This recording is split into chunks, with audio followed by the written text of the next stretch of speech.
warahmatullahi wabarakatuh. Selamat sore dan salam sejahtera buat semua. Kita di Rumah Kreasi dalam obrolan santai cerita orang dalam. Di sini ada bersama saya Abdul Mufid sebagai host di COD di Rumah Kreasi ini, dan telah hadir narasumber atau tamu istimewa kita, itu Bapak ya. Bapak apa saudara? Bapak Purnomo. Beliau saat ini menjabat sebagai Ketua RW 01 2 periode atau 3 periode? 3 periode. Dalam ini nanti kita akan berbincang-bincang dalam tema cerita orang dalam ya seputar Kapuk Muara. Karena kenapa seputar Kapuk Muara? Kita tinggal di Kapuk Muara dan membangun Kapuk Muara, bagaimana sampai eksis mulai dari perjalanan Kapuk Muara ini banyak cerita. Banyak cerita yang dilakukan oleh kita dan orang-orang tua kita dalam skema membangun wilayah dan juga membangun mental generasi muda. Bukan gitu, Pak RW. Panggil Pak RW aja, Pak Purnomo ya. Ya, silakan saya kesempatan sama Pak Purnomo. Siap, terima kasih.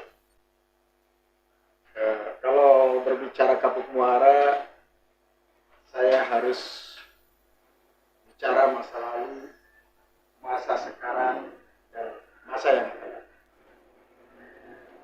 Masa lalu adalah masa di mana orang-orang tua kita, para pendahulu kita yang saat ini mungkin ada yang masih hidup, mudah-mudahan beliau sehat, dan juga mungkin yang sudah tiada, mudah-mudahan Allah kasih tempat yang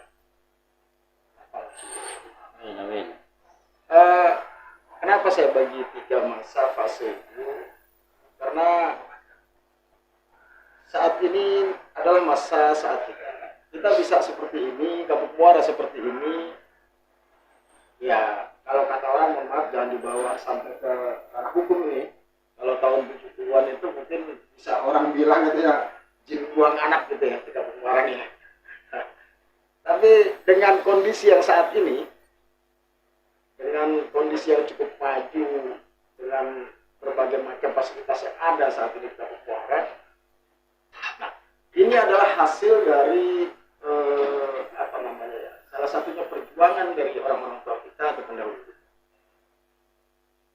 Terlepas dari masa lalu yang ada kekurangan, makanya fase itu saya sebut ini fase masa kita. Kekurangan-kekurangan itu adalah menjadi tanggung jawab kita sebagai mungkin kalau dibilang anak muda ya setengah muda lah, itu kira-kira kata masa kita, untuk memperbaiki yang kira-kira dulu orang tua kita atau pendahulu kita belum sempat melakukan itu. Akhirnya, dan masa yang akan datang bagaimana?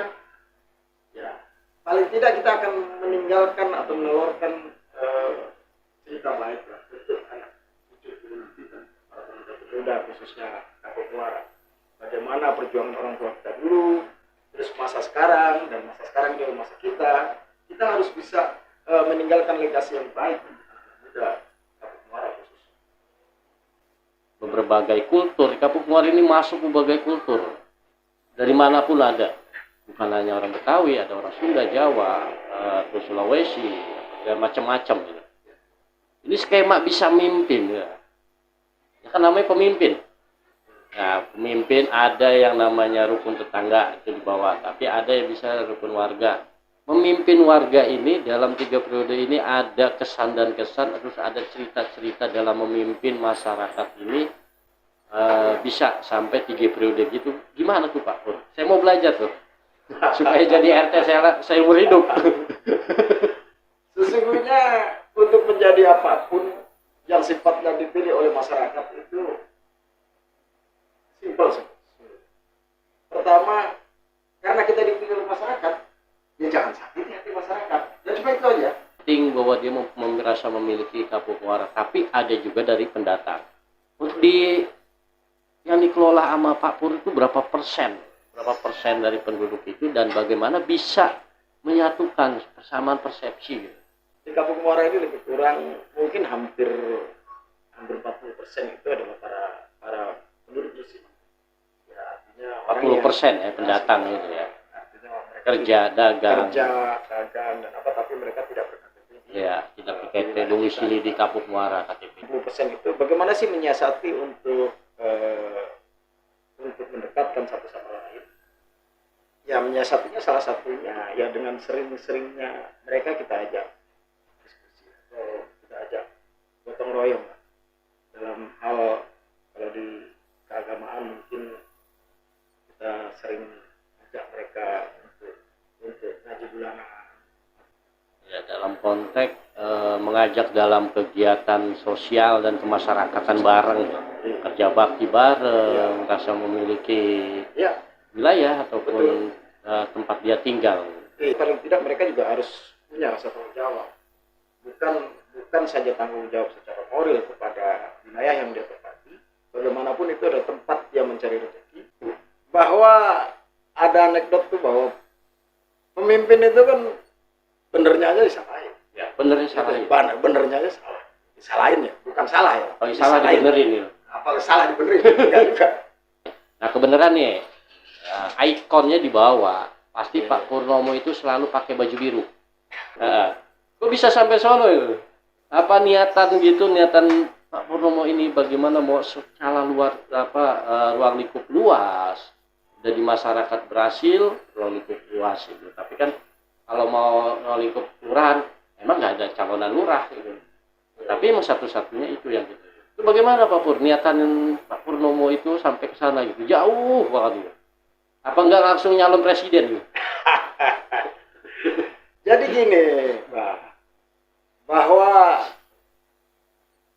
putra Kapuk Muara memang harus punya keinginan dan cita-cita. Cita-cita selama itu untuk membangun kampungnya, ya harus. Bahwa saya punya niatan ke sana, ya saya punya niat ke sana. Ketika anggota dewan itu penting, kenapa sih putra Kapuk Muara? Ayo kita berlomba-lomba di sana. Karena dengan jumlah penduduk yang hampir, kalau nggak salah itu hampir 30 ribuan. Untuk Kapuk Muara 35.000 mungkin. Itu harusnya kalau untuk mendapatkan dewan itu bisa 3. Bagaimana sih cara-caranya untuk menggapai itu semua? Ya, kalau menggapai itu, namanya kita punya keinginan, pasti kita punya sesuatu yang kita rencanakan. Dan progres-progres itu akan saya tetap jalan. Sampai saat ini, alhamdulillah, ya untuk kami menyebutnya untuk para yang saya itu keluarga besar. Saya mencoba mengajak terutama warga Kapuk Muara yang memang peduli sama kampungnya, terlepas dari itu Purnomo siapapun, artinya bahwa anggota dewan itu terus terang memang saya bilang itu sangat karena di situ banyak keuntungan yang akan didapat oleh warga ketika ada putra daerah itu bisa menjadi dewan.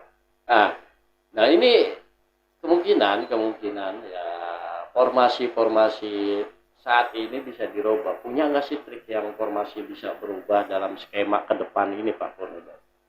Dalam mengkanter hal-hal yang demikian. Ini bagus ya pertanyaan baru saya. Iya, mengkanter karena ini kenyataan ya, fakta di lapangan itu ya. Kenyataan. Iya, fakta di lapangan. Oh, sakitnya di sini tuh. Sakitnya di sono. Nah, sebelum itu kita mengkanter gitu. Iya. Salah satu kantor saya adalah ketika saya tinggal di RT 4, saya sampaikan sama Pak RT-nya, Pak RT, andai saya itu terpilih jadi anggota dewan nanti, tapi suara saya di RT 4, saya bilang begitu, kalah, jumlah suara saya itu kalah sama caleg lain, saya nggak bangga jadi anggota dewan. Saya bilang begitu. Jadi hal yang terkait apa sih skala prioritas? Nah, kekurangan yang ada di wilayah Kapuk Muara yang belum yang misalnya kekurangan yang ada di Kapuk Muara tapi yang sangat dibutuhkan oleh warga Kapuk Muara apa? Ketika saya diterima di sana itu saya kan diminta juga untuk membuat skala prioritas apa sih yang tidak kau lakukan. Saya ada beberapa keinginan, sebuah keinginan. Saya concern dengan anak muda, satu, terus kedua dengan masyarakat umum, masalah pembangunan di wilayah Kabupaten Muara. Kalau bicara concernnya kepada anak muda, saya ya mungkin saat ini anak muda juga banyak dengan punya kegiatan masing-masing, tapi juga nggak terlepas bahwa masih banyak juga anak-anak muda kita juga yang memang keterampilannya kurang. Ada sih, saya punya rencana itu mungkin dengan bekerja sama dengan dinas-dinas. Rencana saya mau buatlah coba semacam balai latihan kerja atau bagaimana, ya gitu kan. Dan yang kedua yaitu untuk sifatnya umum untuk masyarakat yang memang kita ini bagaimanapun yang namanya Jakarta dengan adanya anggota dewan kita nggak tahu tuh anggaran-anggaran yang masuk Kabupaten Muara apa sih, karena kita nggak punya apa dengan anggaran dari Pemda yang hampir lebih 90 triliun ya, kita nggak tahu nih apa yang udah diberikan Jakarta gitu untuk Kabupaten Muara gitu ya. Dan ini kan gitu ya. Ya, seperti itulah kira-kira ya. Ya. Oke. Mungkin ada kesan-kesan penutup buat masyarakat dari Pak Purnomo. Ayo kita bersinergi dengan semua lapisan masyarakat untuk memajukan kampung kita, Kabupaten Muara. Banggalah dengan menjadi orang Kabupaten Muara. Ya, makasih buat Bapak Ibu sahabat semua yang ada di Muara, tentunya semua lapisan di Jakarta. Dalam hal ini Rumah Kreasi tetap eksis dalam koridor kita menata kreativitas semua anak muda yang ada di Kabupaten Muara ataupun di Jakarta ini, dalam rangka kita menekankan diri kita supaya kita lebih berkreatif dan berkreasi. Akhirul kalam, saya Abdul Mufid, saya Iri. Assalamualaikum warahmatullahi wabarakatuh. Waalaikumsalam.